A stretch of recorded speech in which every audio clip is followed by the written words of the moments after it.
Welcome to the Dogs We're Good Again. National Guide Dog Day is April 29th, and we are celebrating early because much like courthouse dogs from last week, guide dogs deserve their very own episode. In this episode, I'll tell you the story of the dog who changed everything about how guide dogs are used in the U.S. We have several guests in the studio today, including Eugene Kim and his guide dog Opal, followed by Sean Chiles from Guide Dogs of America. And finally, I'm going to tell you all about some notable guide dogs from across history. Notably, we do not have an adoptable special guest. No matter how cute you think Opal is, you cannot have her. I'm so sorry. Oh, that looks like a good dog. That's a good dog. Yeah, that looks like a good dog. A very good dog. All right, the origin story. World War I left thousands of German soldiers blind from mustard gas, so Germany started experimenting with trained guide dogs for veterans. An American woman named Dorothy Harrison Eustace is living in Switzerland, training dogs for their police and the Red Cross. She observes these German programs and eventually writes an article about them called The Seeing Eye. This was for the Saturday Evening Post in 1927. Morris Frank, a 19-year-old from Nashville, had been blinded in two separate incidents, his right eye at the age of 6 after hitting a tree branch while horseback riding, and his left at 16 during a boxing match. While at Vanderbilt University, Frank hired other men to serve as his guides, but found them to be unreliable. He was also very independently minded and soon grew frustrated with his need to rely on others. In 1927, his father read him Eustace's article. Frank immediately wrote to Eustace, who suggested that he come to Switzerland and meet one of these amazing dogs. She invited Frank to visit her dog training school, named Fortunate Fields, to be paired with a guide dog. Frank replied, "Mrs. Eustace, to get my independence back, I'd go to hell." He then traveled to Switzerland alone. He's paired with a female German Shepherd named Kiss and soon renames her Buddy. They trained for 6 weeks, learning to work together, bonding, and establishing trust. And on June 11th, 1928, Morris arrives in New York City to prove Buddy's ability by navigating a dangerous street crossing before throngs of news reporters. He sent a one-word telegram back to Dorothy: success. Frank worked with Buddy until her death on May 23, 1938. He named her replacement Buddy, as he would all of his subsequent guide dogs. The Seeing Eye was incorporated on January 29, 1929. Morris Frank and Dorothy Harrison Eustace are the co-founders, with Dorothy serving as the first president and Morris as the managing director and vice president. It was the first guide dog school in the United States. The first graduating class consisted of 2 students and 2 dogs, Dr. Raymond Harris with his Seeing Eye dog Tartar and Dr. Howard Buchanan with his Seeing Eye dog Gala. With Buddy by Frank's side, the pair were instrumental in creating and passing laws relating to access, which would eventually be incorporated in today's Americans with Disabilities Act. Between 1929 and 1956, Morris traveled the entire U.S. spreading awareness, and by 1956, every single state had passed laws guaranteeing blind people with guide dogs access to public spaces. One example of this, in 1928, Frank was routinely told that Buddy could not ride the train in the passenger compartment with him. By 1935, all railroads in the U.S. had adopted policies specifically allowing guide dogs to remain with their owners on trains.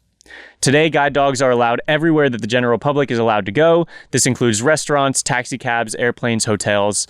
This right is protected by the Americans with Disabilities Act. I believe the history of this act is also very important context to our discussion today, so I'm going to stay on it for a moment. The Americans with Disabilities Act is a civil rights law signed on July 26, 1990 that prohibits discrimination based on disability. The Disability Rights Education and Defense Fund says, "The history of the ADA did not begin on July 26, 1990 at the signing ceremony at the White House. It did not begin in 1988 when the first ADA was introduced in Congress. The ADA story began a long time ago in cities and towns throughout the U.S. when people with disabilities began to challenge societal barriers that excluded them from their communities, and when parents of children with disabilities began to fight against the exclusion and segregation of their children." On March 12, 1990, over 1,000 disability rights activists organized to support the passage of the ADA in D.C. The protesters started at the White House, then marched to the U.S. Capitol. With the law stalled in Congress, a group of 60 activists decided to make their way up the steps of the Capitol. Some left their wheelchairs at the bottom, others dragged them with them. The protest became known as the Capitol Crawl. This is a photo from that day featuring Jennifer Keelan. Jennifer was born in 1981 with cerebral palsy. She attended her first protest in support of rights for people with disabilities when she was only 6 years old. She was first arrested during a peaceful protest at the age of 7. Sorry, I'm getting emotional because this is like there's a Netflix documentary called Crip Camp, A Disability Revolution, that features footage of this day of the Capitol Crawl, and it's very moving. She was 8 years old when she climbed the stairs of the Capitol building. Other activists were hesitant about letting her participate due to her age, but she insisted. She felt empowered to represent all children with disabilities.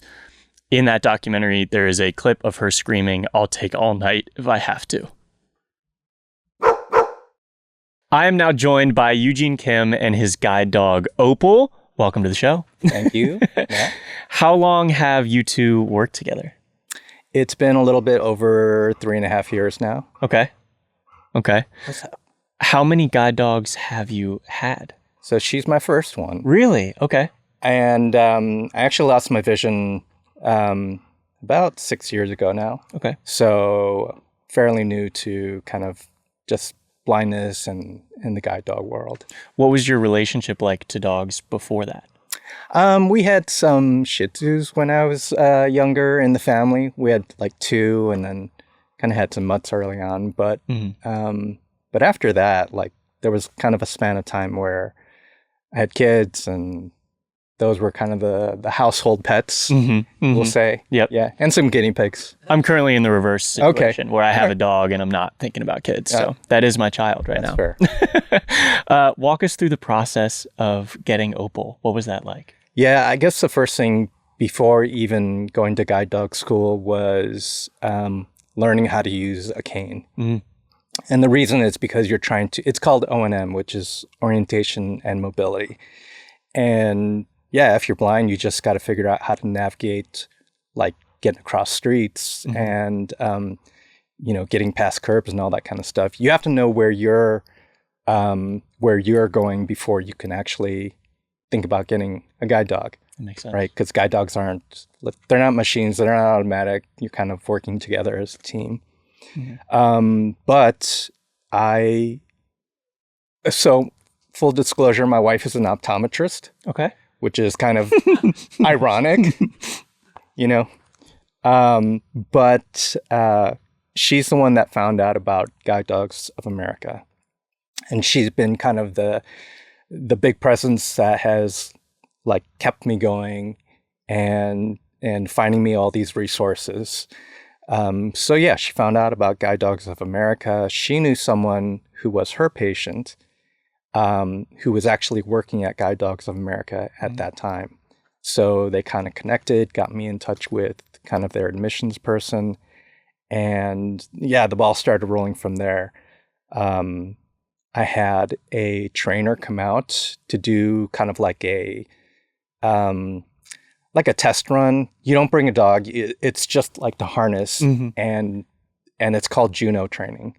So I kind of hold on to the harness that the trainer is holding on to, and I'll give like commands and stuff.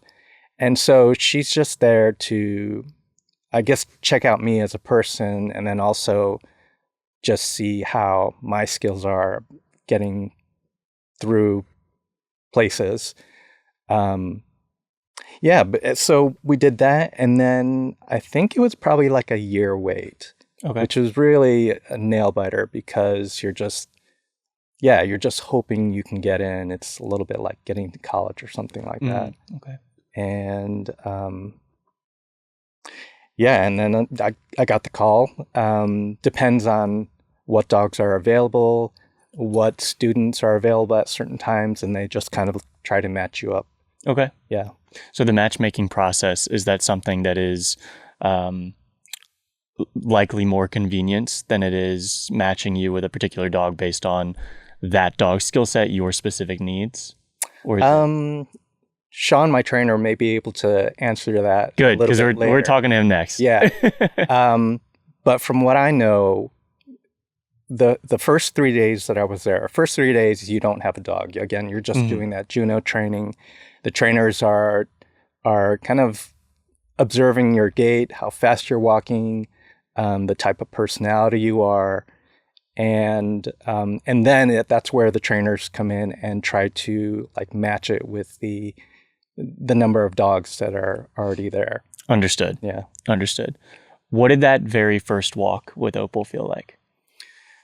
Yeah, I still remember it. I mean, it was automatic is kind of a word I would use. Okay. You know, you hear about like autonomous cars and all that kind of stuff. I've done Waymo, which is kind of fun. And it just takes you. It's surreal because you're being driven without your input or anything like that, but it's taking you to the right place. So it's the same thing with Opal. I remember that first walk, it was like Glen Oaks or something like that. And yeah, and so Sean was there with me, and he's like, tell her to hop up or tell her to go forward. And she just did it. And it was really neat. Was there that trust immediately, or was that also something that you kind of had to get used to? Like, oh, she is as good as, her training indicates. I mean, she was as good, definitely. But there's fear. Yeah. Because I go slow. Mm-hmm. At that time, I went slow. So it's a little bit hard to trust. She's going, and you can feel that she knows where she's going, but still, it's just really foreign. Mm. Yeah. Yeah, so. That makes sense. Was there a moment early on when you realized that this was going to change your life? Oh, yeah. Man, that first week, it was a transformative experience. Just getting her on that third day, first of all, was huge. It's kind of like having a baby a little bit, because from that day on, she's with you 24/7. But as the days went on, each day, so I'm there for 3 weeks. But each day I could tell, like, she understands these certain commands. It was really, I think, it's really teaching me how to work with her. Not because she's fully trained and she knows what to do. And that's where kind of I noticed that I need to start training myself and listening to the trainers. And that was kind of the biggest part is me letting go of like the control that I wanted to have in how I walk and how I get around versus like her, because that's why she's there. Yeah. To help out with that. What is she helping you with that people might not guess initially? If I'm walking around with my cane, which I do, like I don't have to have her always there. Or if I am with her, I'm still using my cane. But there are kind of different skills in your head that you're using with her versus just a cane. So she frees up kind of some of that brain space is what I'd say. So I can focus on, with her, I'm probably not looking down so much. With my cane, yeah, I'm looking down at the ground a little bit more.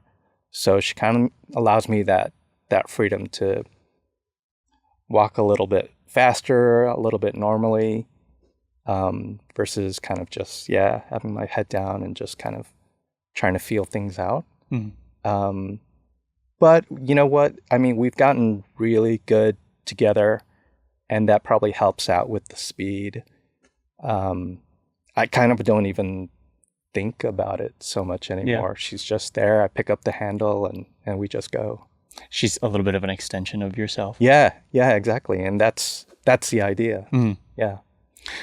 What is she like off duty? Oh, yeah. Is it time? Should we go? And go for it. All right. Go for it. Come here, Hope. I'm just going to move this for a second. Yeah, go for it.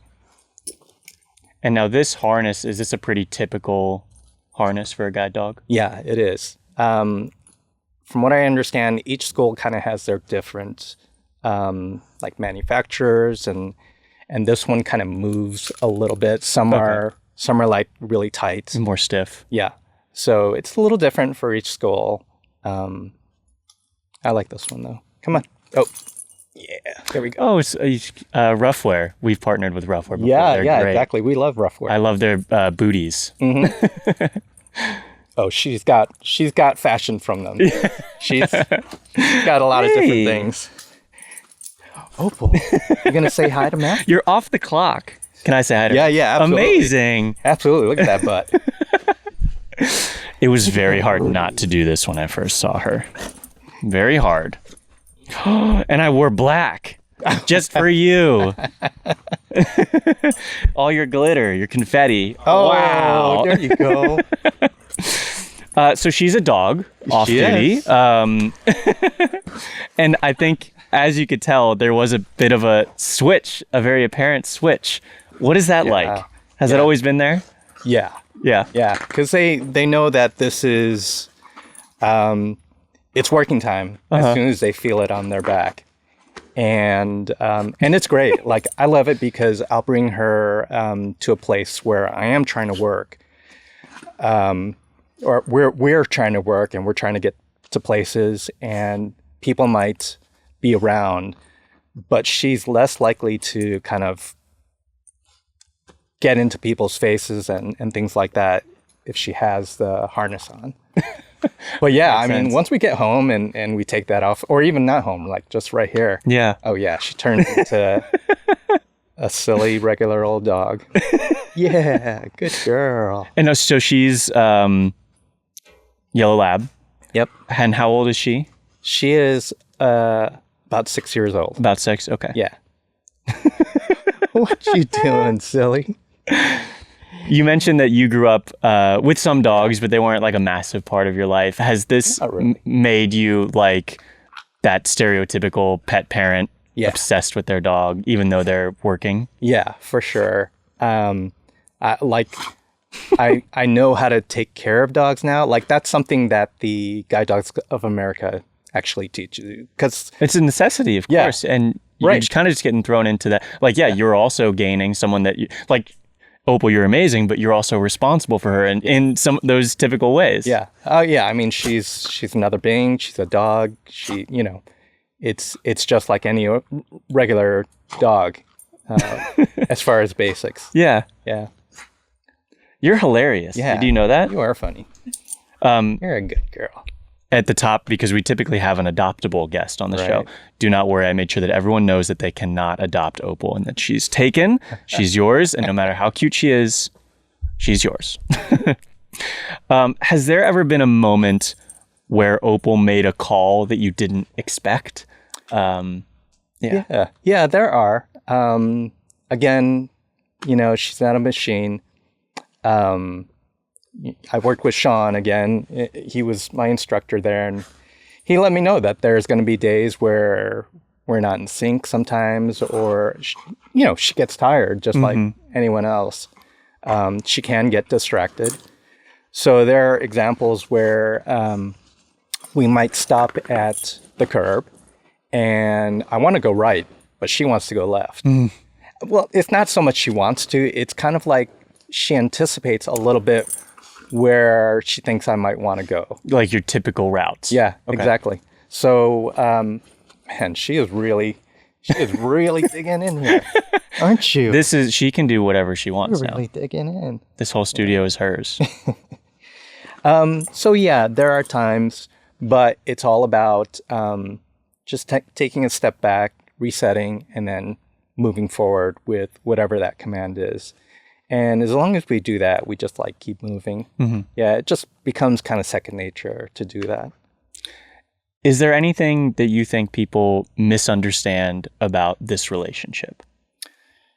The biggest thing is probably, so I get probably at least once a day when we're out, I get stopped and someone wants to pet her.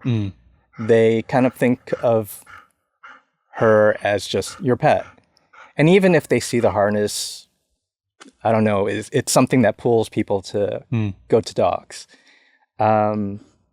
That's probably the biggest thing that people kind of misunderstand. They don't, it might be difficult for some people to recognize a service dog. Again, just because they're not thinking about it. So I think that may be something people kind of, quote, misunderstand. But otherwise, not really. I would hope people nowadays understand what a service dog is. I think education has gotten a lot better.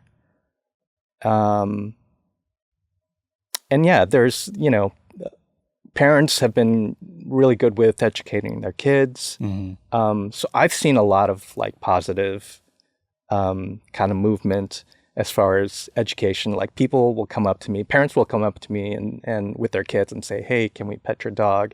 They have an idea that it is a service dog. She is a service dog.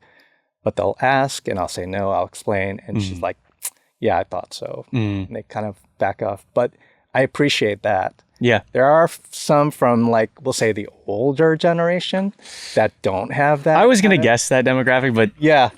Hopefully this episode can be another example where that gets reinforced. Yeah, absolutely. And I'm glad that you've seen progress while you've had Opal in that category. Yeah. When someone sees you out there with your guide dog, or they see anybody with a guide dog, what are some good do's and don'ts? Yeah, sure. Don't make direct eye contact. No. Yeah, well, actually, I mean, don't kind of make kissy noises, right? Or kind of snap your fingers at her. When she's on harness, of course, this is all on harness. Don't put you shouldn't do this in the first place. You shouldn't put your like hands in front of dogs' faces without asking. But be respectful. It's not like if someone has like a wheelchair or something like that, you don't kind of like grab the wheelchair and say, hey, Of course, yeah.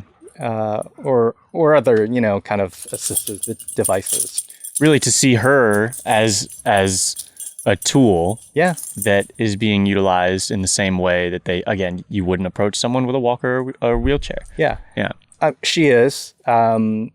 She is a tool. I mean, it sounds like it's kind of cold and all that kind of stuff, but no, we're a team and we're just trying to get from point A to point B sometimes. And it helps if people don't stop us, twice during our trip. Oh, or so people, sorry. No, that's okay. We got a slurper too. That's good enough for our ASMR needs.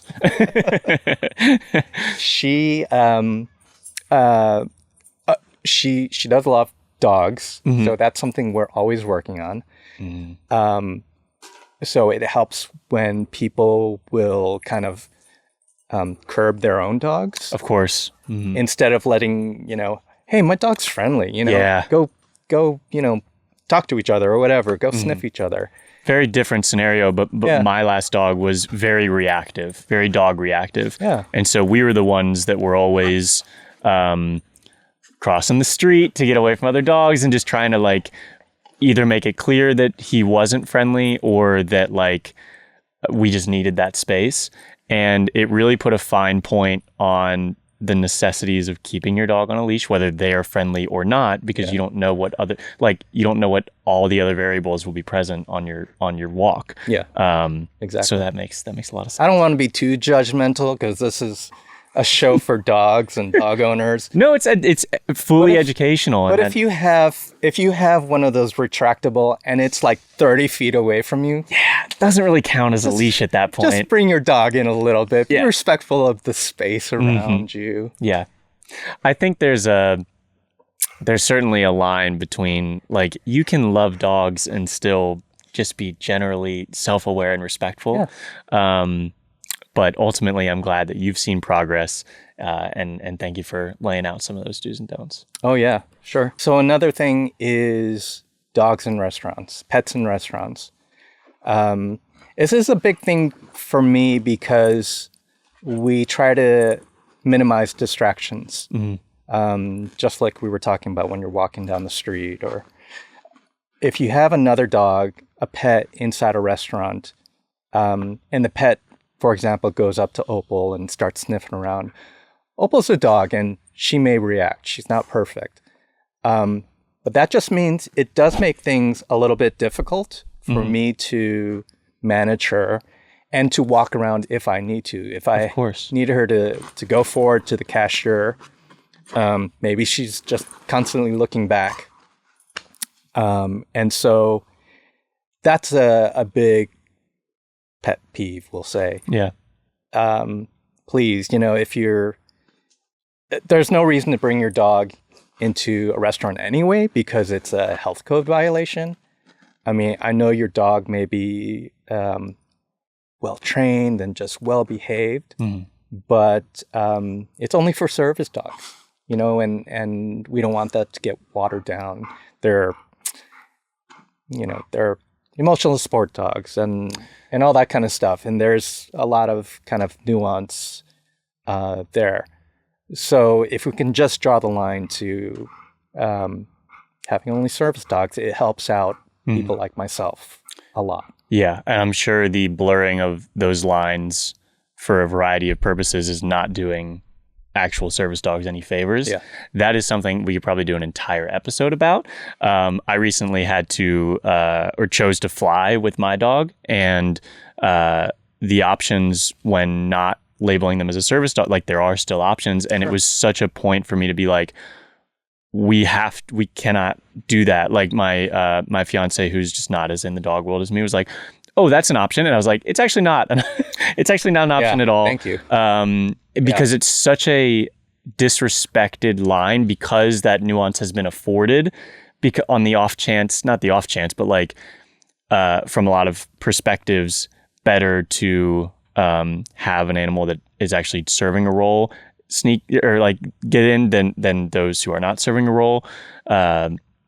So I appreciate the clarification and I think that we could probably do a whole episode about that. And there's like there's like no official, there's no certificates when it gets that blurred. It's pretty loose. Yeah. So the ADA allows any type of dog, and it's totally fair. Any type of dog, you can train them, an organization can train them. They need to be able to complete at least one task for whatever your disability is. But you're right, there's no certification. It's not an easy answer. I mean, I've thought about it so much, and it gets taken advantage of. So I guess our ask of this audience is, if your dog is not serving you in that way, do not label them that way. Do not bend the rules for your convenience, because it inconveniences our actual delightful service dogs who are trying to do very important work. Right, Opal? So we saw her clock out, if you will, and we'd love to see her kind of clock back in, get back to work, and put the harness back on. What you looking at, Opal? All right, ready? Come here. Opal, sit. Good. I'll put this on first. Where is it? Here it is.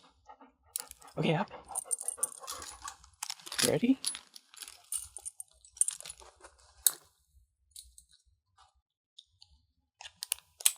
Opal, sit. That's incredible. Girl. Now you're attentive on me. Yeah, she just locks in. Because when you took it off, it was like, okay, I'm going to explore this environment, and now it's my person. That is incredible. Eugene, thank you so much for being here and bringing Opal. That was incredible. We really appreciate it. Yeah, thank you so much.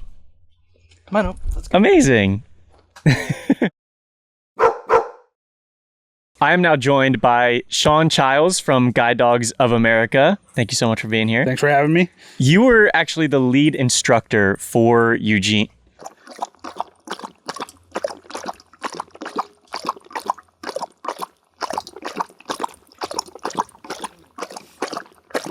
During your intro is pretty tough.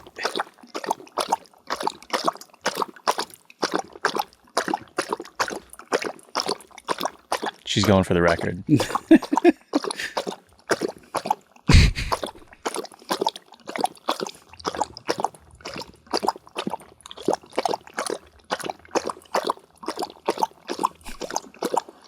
Alrighty. You were the lead instructor for for Eugene and Opal. Yep. What do you remember about them? I remember a very green person when it came to the idea of guide dog, because Eugene was very young in his blindness and his vision issues, and what he said is very true. He was very nervous. He didn't know what to expect, and we had a interesting bunch of people that you come into this group of, I think we had 6 people all together, and you're getting to learn what other people issues are and what their different blindnesses, how long they've been blind. Some people pick it up very well, some people don't. There's a lot of issues that come along with blindness, whether it be other mental issues, balance issues. Like a lot of times the vision isn't necessarily their only disability, but it's just something. And then you put a group of people together, as much as we try to bring similar people together at the same time. It's not always, you never know what you're going to necessarily get, which makes class more fun, in my opinion. You get to learn as an instructor. I teach both the dogs how to work, and I teach the people how to use the dogs, and you get to learn how to read how someone learns and try to figure out that person and get them to learn what they need to learn to be successful. And, the 21-day program is just like a drop in the bucket of their overall life of learning and consistency that they'll do over the course of their lives, because again, I love dogs to the best, but they're not robots. Yep. One of the reasons why we have them is to be goofy and to be fun, and they're not perfect, and that's what we like about them. She's like, except for me, I'm sitting right here. Perfect. Tell us maybe a brief overview of Guide Dogs of America, and then would love to hear more about your role. So Guide Dogs of America was established in 1948. It was established by the Machinists Union for a person named Joseph Jones. Now, Joseph Jones, and this is one of our biggest mission statements over the 20 plus years I've been there, is Joseph Jones was in his early 50s when he lost his vision and attempted to get his first guide dog in 1948. And in 1948, every guide dog school across the United States said, you're too old to get a guide dog, so no. And you think about that as someone who's, in my 40s now, and I go, holy heck, that's not very, I got tons of life to live. Yeah. And they basically told him that you're too old to do this. We're not going to give you a guide dog. So the Brotherhood of the Unions back in the day for our Machinist Union decided, hey, nobody left behind. And they actually hired an instructor, and they hired people to make it happen, and they made it happen, and they established the organization, and they're actually one of our biggest sponsors and donators of our nonprofit is the Machinist Union themselves. I don't know what their exact numbers that they donate every year, but they don't leave us hanging, and most people, when they see us, they really love seeing us, and I love giving back to them for all the support they give us. But they established us, and they got us to that point to where we don't have any upper age limit. I have a gentleman out there who's 93 with his guide dog, That's incredible. And usually just because of the liability issues, 18 is our youngest that will go. Makes sense. But at 18, you got a lot of responsibilities other than, maybe work. You got school and all those other things that challenges at a younger age that you come in contact with. So, yeah. So, and then, your specific role. So I'm a guide dog mobility instructor. Okay. It's just like it sounds. I've been there at GDA now. I've been an instructor for more than 15 years. I've been there. I was a kennel staff member for a while. And then I got into the guide dog side and just never stopped. And it's a profession where you're always learning. The art of training a dog is always changing. It's always adapting. It's trying to find the best for the best and the best way to do it to keep the information the longest, and then to keep and this is a big thing that we talk about, is the mental state of the dog. Every dog that wants to be a guide dog wants to be a guide dog. If they don't want to be it, we're not going to make them be it, because they're not going to keep the information, or they're not going to, we're really good at spotting a dog that, hey, that dog doesn't want to be a guide dog. So may have another choice, which may be a service dog of some other sort that doesn't need as much responsibility as a guide dog, but still has the want to do something. But they may just want to be a pet. We sometimes get stories where they're labeling it as they flunked out of school. Yeah, they didn't flunk. It just wasn't meant for them. Not everybody's meant to. For someone who I tried school and it was a challenge in my own life. Not everybody's meant to go to school, but there's so many opportunities out there for people to be good humans and make good choices and live productive lives. I didn't make it past year 2. So. Eugene actually referenced that there's obviously a lot of dog training, but there's a little bit of human training as well. There's a lot of both. So, part of, a person like Eugene is, we get a person that may have never had a guide dog, may never had a dog, may have never had to be responsible for anybody other than themselves. And, we have to teach them how to do all those things to be a good dog owner, because that's part of the package of having a guide dog is it's your dog. You can't just go hey, I don't want to deal with it today. That's not an answer. And as any good dog owner understands, that's definitely not an answer to just be like, hey, I don't want to deal with it. Nope. It's something that you're going to have to deal with every day of the year, while you have them, especially. What does the process look like from birth to placement, I guess? And you can be as specific as you'd like to be. So the process is actually we have it mapped out fairly well. From birth to about 8 weeks, they're in our nursery. And our nursery guys and gals do a great job at getting them ready. They start training I don't remember what week they told me just recently. I think it was the second or third week where they start putting little baby harnesses on them. Oh, yeah. Start to get them used to that. That's our favorite content. We got puppy huggers. We got all that good stuff that they do so early, and they start the training process at such a young age so that they get used to it and get used to getting, touched and, poked and prodded and get used to wearing a harness, getting used to walking on different surfaces. You think about, as a person, you think, hey, I walked down the sidewalk, but yeah, you walked over 8 different surfaces that you didn't know because it's just natural for us to do it. And for your dog, some of that is natural, but some of it's whoa, that's kind of weird. You think of someone going to New York, they're going to walk over grates to the subway. So they got blowing air up from the bottom. And, all these dogs are just good at just being okay with walking on those surfaces and being mindful of them and helping their person out as best as they can through those situations. So that's puppy. And then right after that, about 8 weeks old, they go to their puppy raisers, who are by far the biggest backbone of our organization, because if it wasn't for them, I would not be here, because they take the puppies from 8 weeks to about 14 to 18 weeks or 18 months old. Okay. So they teach them, they go through all the shoes that get eaten, to the accidents, to the good times, the bad times. You dish them out for that part.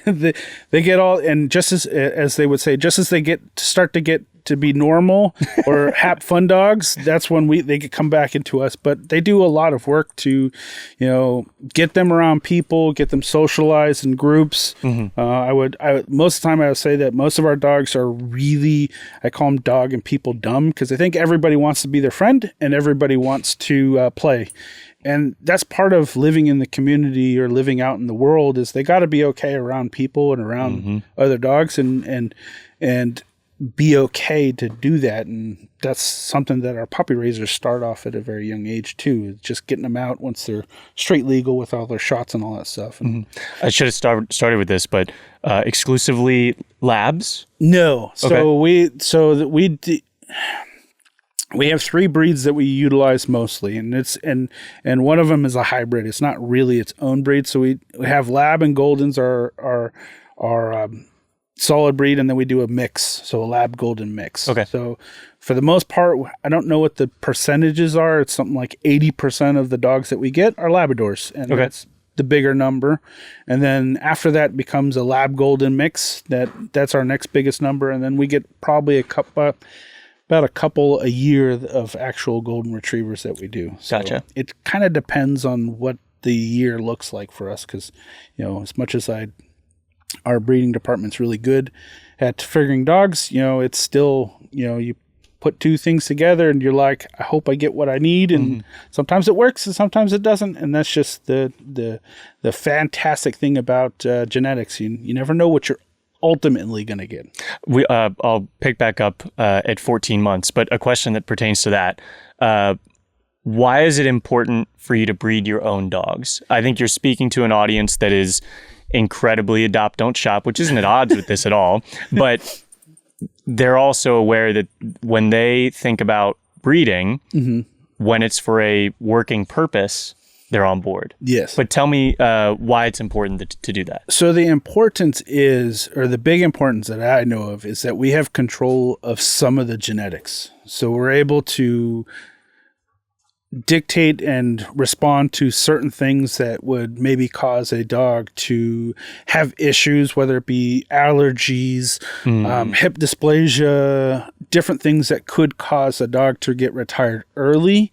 We can kind of root some of those things out. Like I said, it's not ever perfect, but we can root some of those issues out that could bring unnecessary costs and monies to our ultimate graduate at the end. Hip dysplasia is such a, I'm glad you mentioned that. That makes so much sense with these breeds that you're working with. It's like you want Opal to be with Eugene as long as she can reasonably. And ultimately, like the lifespan of a working dog, if I could get 6 to 8 years out of a working dog, I think I've succeeded. So if you put it out that a dog goes out at the age of 2 to 3, somewhere in there, maybe 18 months, or not 18 months, maybe 2 years old to about 3 years old. At 6 years, that puts them at almost 9. At, if it's 2 years and they get 8 years, you're at a 10-year-old dog. And the unfortunate reality is that, that leaves only, if we're lucky, a couple years that they get to be just a dog. And, and just like us, we get slower and we slow down. Someone like Eugene's probably not going to have as big of a difference between his next dog because his lifestyle hasn't necessarily changed. But you look at someone who's in their 60s or 70s and they slowed down with their dog, and their next dog is going to be slower. And, they may get longer lifetime out of them because they slow together. Yeah. But for like Eugene, her slowing down may be one of those things is a good indicator as, hey, like she's telling me that she's getting tired, or maybe retirement's in the near future, depending on the situation. Makes sense. And then so rewinding to 14 months, that is, you're still a couple years out from placement?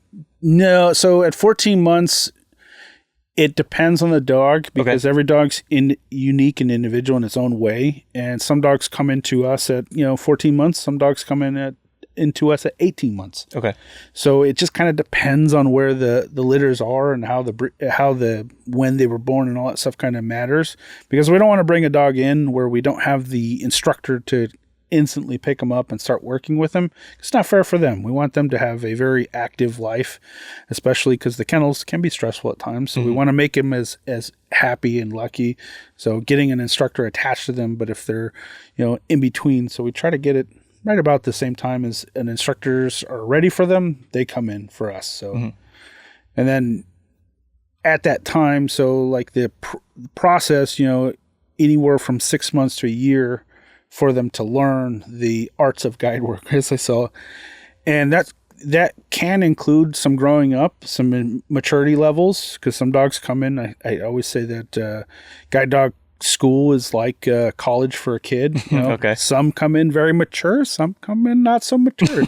And so some of those things that we have to wait through, but you could see in 6 months a dog mature and be ready to be placed right away, or you see a dog need a little bit more time, or just learning styles. Like some dogs pick it up first time you show it to them, they're like, got it, no problems.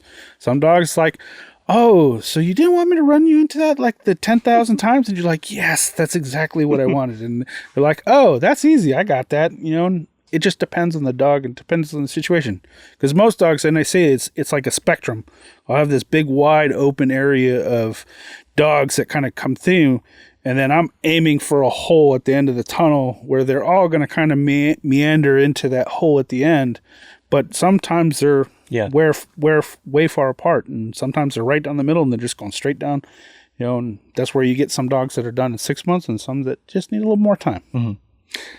The biggest value that your organization provides is that you're then placing these dogs at no cost to the people. It's no cost to the person. We bring them in, we house them for the 21 days, and this comes for both sides of the guide dog side and the service dogs. We bring them in for whichever in training that they're doing, including like sometimes we actually do in-home placements depending on the situation. Some of our older graduates or some people that we have very good knowledge of what they need, we may go out to see them, but we're at no cost to them. The only thing they have to, it would say cost for them is just the aftercare. So like getting to the doctors, food, water, housing, that's their requirements as a guide dog user, is to make sure that those are taken care of.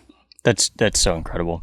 I asked Eugene, but is there somewhat of a matchmaking process that occurs? There definitely is a matchmaking process, and it is one of those things that we, in the process of Eugene getting his assessment versus, there's a couple hours that we sat down with him and kind of started to learn a little bit about Eugene. Then there's all the information that we brought from that. And then the 3 days of work, we bring him into a group that there may be 1 or 2 dogs that could pace wise be equal to Eugene, but personality plays a big aspect to it. Lifestyle plays a big aspect to it. Like Eugene running around, his town, it's more laid back, more quiet, versus someone who's living in downtown LA may need a different kind of dog than Eugene does because he's in a more calmer area. And those things matter to us, because even if there could be a dog that could do really well in like some small town and be just the king of the area, but wouldn't do well in New York. And the kind of dogs needed for that are just wildly different. We may have grandma who's getting her first guide dog, and she's going to be going down to the mailbox and to other different things, but she's not going to be doing a crazy amount of stuff. So that needs a different dog. So like knowing what these people or what our clients are planning on doing is so important, because it just gives us a little insight of what their expectations of the dog is going to be, which gives us a better understanding on how to place it or what they need to be for the placement to be successful. Makes sense. You mentioned the spectrum and that all the dogs kind of mature at a different time, but ultimately what makes a good guide dog? Can you give some shape to what you're looking for in that process? So the big thing is willingness. Okay. It's something I can't always train or teach, because if a dog's not willing to do the work, there's nothing that I'm going to do to be able to get them to do that. Not force, not food, nothing. If he doesn't want to do that, he's not going to do that. That's actually a really good reframe for any bad dog behavior. It's just like, he's not willing. Yeah. He's not willing. If he's not willing to fix it or do it, you're beating your head up against the wall. Yep. And that's the one thing about Labradors and the breeds that we use is their willingness is very high. Their want to please people is very high. And those two factors make them very easy to train and they hold the knowledge of the training for an ideal amount of time. Because there's always that little bit of, as we get older, we forget things that we learned as we were younger. Because I could imagine half of us, if we were given a math problem that we could do easy in high school, we'd probably be like, uh-oh. I know the mitochondria is the powerhouse of the cell. Yes. That is what I know. Yep. That's it, though. Yep. That's all. But that's the same thing with dogs. They figure things out and at their own rates, and how we reinforce them and how we make them better ultimately shows what they're going to maybe do long term for us, and the ideas and the willingness and wanting to please someone is a big, at the top. Is a big key. Yeah. Because it's really the one thing I can't train a dog to want to do something, because if they don't want to do it, I'm not here to force a dog to do something they're not, because ultimately they're not going to be happy, and then it's going to make the work not safe. Because that's ultimately safety is our number one priority. Because of course, Eugene's crossing streets and want to make sure that he's safe doing what he's doing and that they're doing it safely. What can guide dogs do that typically surprises most people? So the one big thing I know that everybody's surprised, they cannot tell when it's a green light versus a red light. That's one thing everybody's like, how does a dog know it's green light? It's like, no, they do it. The person knows it's time to cross.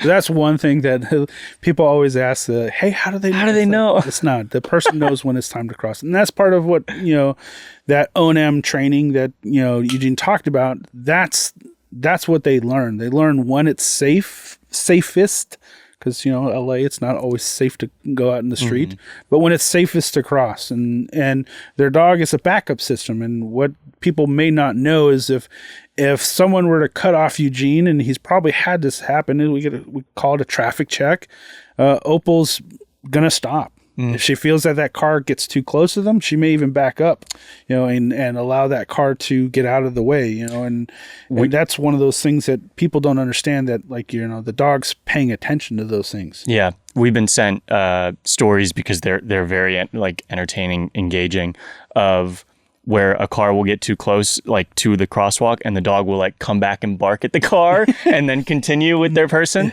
I've had it one where is a lady, she got all the way up to the curb, and a big semi started making a turn in front of her. And the dog recognized that the trailer was going to go over the curb, and actually backed the team away from the curb and far enough to where they have a buffer that they like, and depending on the dog and depending on where they live, their buffer changes. But that buffer zone got crossed, and it was like, nope, we're backing up, and you can see them back up, and then it goes away because it made a right turn. We all been on someone who makes a tight right turn, and then the dog just hopped back up into its spot, and she waited out the rod and crossed. That's incredible. It's just one of those things that nobody would necessarily know. Yeah. When you talk about that buffer zone, is that something that for a dog that's going to work in, let's say, New York City, you want that buffer zone smaller than a rural town? So sometimes, and it just kind of plays to the idea of the dog. The dog's buffer zone's going to change,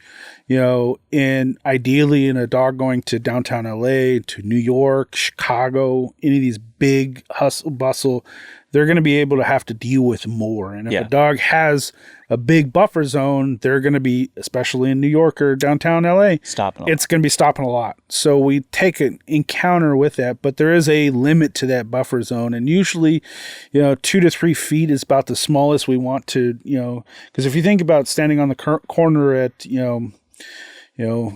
was it 5th and Hill, there may be a car that's just right there. And I need them to be okay with that, as long as, that car doesn't necessarily break their buffer zone, so that their person can identify when it's safe enough for them to next cross. Is there anything else besides knowing when a light turns green that guide dogs can't do that you'd think people may not know? Autopilot's the other one. Okay. And I have students, and I make the joke with most of my students when they come in, your dog's not on autopilot.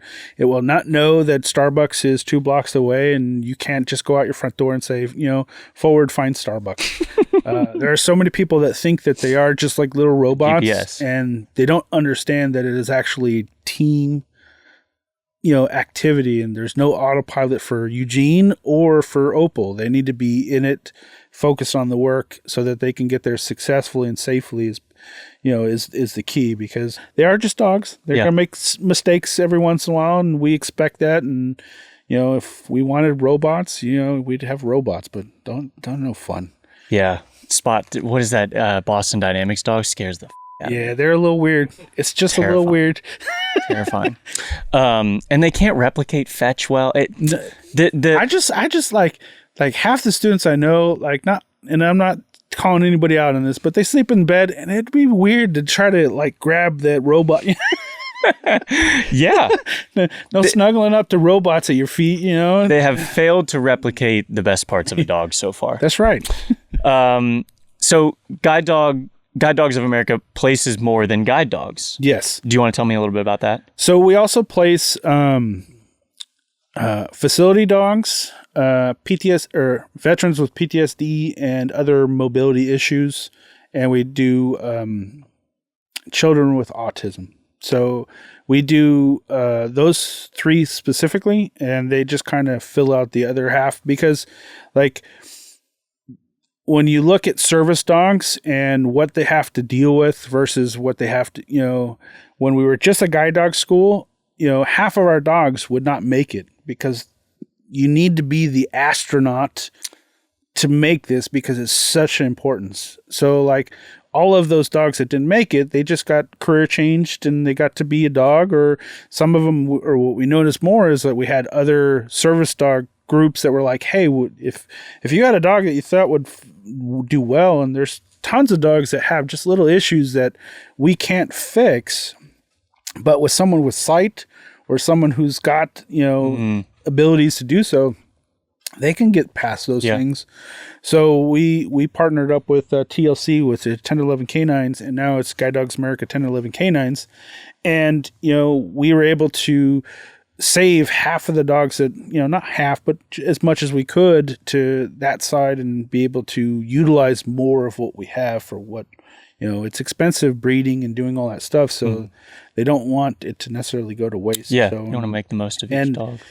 Our service dogs, I call them, it's the difference between the astronaut and the rock star. They're still awesome, but they just have different necessarily needs, and, they're still rock stars. And in my world, they do fantastic work. And watching a mom see their son who may have not ever been able to finish a task, but now they use different cues to help the kid teach the dog the task. So then they go, oh, brushing our teeth is awesome. And now they're all brushing their teeth, or seeing a veteran, who knows someone has his back and is able to go out into the real world and conquer the real world again, whether it be from PTSD or those other, invisible issues. Or like I had one gentleman, he was missing his leg, and his dog would get his prosthetic and bring him over to him so they could get it up. Then would just stability for him. So, like, there's so much these dogs can do for our service guys. And then our facility guys, those are dogs that they're trained to do almost everything that our service dogs do, but they do it for someone else. So, like, instead of doing it for their handler, they're doing it for, a perfect example is like in the courthouse for a young one that has to, what is it called?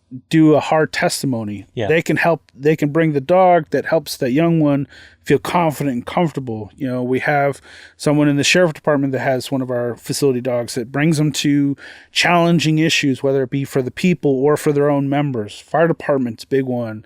We think also, like, I had a story from one of our guys who has it in his hospital where he saw a gentleman that could not speak and just was gibberish and could not get and they brought the dog in, and he was able to think and actually settle himself. And as soon as the dog left, it went right back over, but the dog was able to get him centered enough to that they could prescribe or give him what he needed medically. And it's just the power of a dog is so outrageous. It's why everybody has dogs. Yeah. Oh, that's wonderful. What are all the ways people can support Guide Dogs of America? There's maybe just your favorite ways. There's so many different ways. Anybody can support us. We're always accepting donations, like anybody from around the United States, the country. We have a small shop. You're more than welcome to go there and, support us through the shop. The other thing is we have volunteers, and we have a awesome volunteer group that just come and do different things around GDA campus, whether it be our puppy huggers or our kennel volunteers, our training volunteers. We have people that help out in the administration. We have people that help out with our marketing department. We have just so much support on that end. If they want to come, we could usually find something for them to do. There is a limit. They got to be 18 just because of liability stuff, but that's a great way to do it. And then our ultimate, my favorite is our puppy raisers. If you guys want to be a puppy raiser, there's someone at GDA that will answer a phone day and night for puppy raisers because they want them. It is a need that we always need, and it always is changing because people get into it. And we have some puppy raisers that have just had one or two puppies. We've had some puppy raisers. I think Career puppy raisers. Yeah, they're like on their 30th team, or they're and you're just like, what the heck? And anybody can be a puppy raiser. Like I've had people where it was a mom and daughter, where the daughter was in high school and the mom was kind of that backup, took it. And then I've had people that they did it for the retirement, thing. They wanted to give back. The puppy raisers, it doesn't matter how old you are. It's just if you have the want or time to give that little dog or whatever you want to do. And so if you're in for the cutest and most chaotic time in these dogs' lives. Well, I had one person say they said, I had one that was like, hey, we're giving them away at the best time. And the other person's like, well, I only like the first 9 months anyway. So it's like, it's perfect timing to get a new one, Yeah. So, that puppy breath wears off eventually. If you're an experienced foster, if you've done fostering before, you understand the reward of when they get adopted and when these dogs, I guess, kind of graduate back to the program. I'm sure it's a similar feeling. So that's it's as one puppy raiser is paying it forward, because we just had a graduation a couple weeks ago, and the puppy raisers get to talk about what their dog did for them, and now what their dog's going to do for someone else, and that giving up of this time and effort to be that kind of person and move on, and then going, holy heck, like this is all this goodness that I got from it that this person's now going to get. And people glob onto that idea in a good way that, it helps. It helps a lot. Can't do it without them. Well, we'll leave a link in the description, not only to Guide Dogs of America, but all of their socials. If you want to see the alluded to puppies in harnesses, that's a good place to stop. Definitely. Sean, I think they just put up one where there was a bunch of puppies underneath the play equipment that had all fallen asleep in a ball. There you go. Well, I don't think I could do a better pitch than that. So, Sean, thanks so much for joining us. No problem. Thank you. Opal, thanks for joining us. You were incredible, and you do incredible things, and I hope you know that. She does. Go back to your dad. Go. I mean, stay if you want. Okay. She's going to be... I'm going to actually take a lot of her home with me, actually. So that's fine. All right. To end this episode, I'm going to go through some guide dogs throughout history that are incredibly notable. The first known depiction of a guide dog partnership can be traced back to 79 AD in Pompeii. A wall painting found during excavations shows what appeared to be a blind man in a busy market being led by a small dog on a leash. In that photo, it's kind of hard to tell. In the next one, you can see what that photo is representing. The dog is wearing a collar, looking back at the man who holds a walking stick. The color photo is the actual fresco that we were sharing, but this drawing is a rendering of what it supposedly depicts. A Chinese scroll called Spring on the Yellow River depicts a blind man being led by a dog. You can see him in the bottom, center of this scroll. This was from roughly 800 years ago. Then we have Salty and Roselle, two guide dogs, two different owners, both in Tower 1 of the World Trade Center on 9/11. Salty was on the 71st floor with Omar Rivera. Roselle was on the 78th floor with Michael Hingson, 18 floors below where the plane hit. Both dogs led their owners down through smoke, debris, and panicked crowds. Salty refused to leave Rivera even when someone tried to take his leash. The descent took just over an hour for both of them, and by the bottom, Roselle and Michael had 30 people following behind them. Roselle also helped guide a woman blinded by falling debris once they made it outside. Both were awarded the Dickin Medal, the animal equivalent of the Victoria Cross. Next is Orlando. In 2013, a visually impaired man named Cecil Williams fainted on a New York City subway platform and fell onto the tracks as a train was coming. His guide dog, Orlando, jumped down after him. The operator brakes, but was not able to stop in time. 2 cars passed over both of them, but they both survived.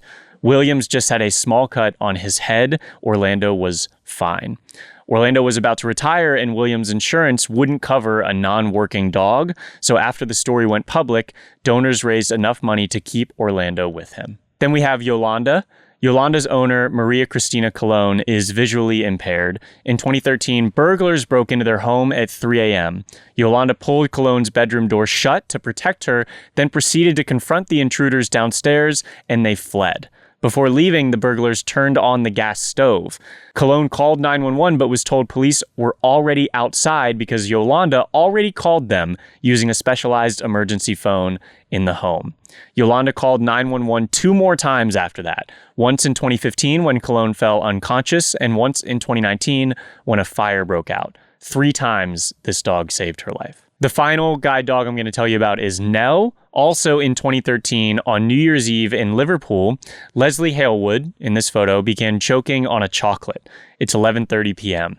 She stumbles into the living room where Nell, a 17-month-old trainee guide dog, is asleep. Nell wakes up, jumps onto the sofa, stands on her back legs, and drives both front paws into Halewood's chest, dislodging the chocolate.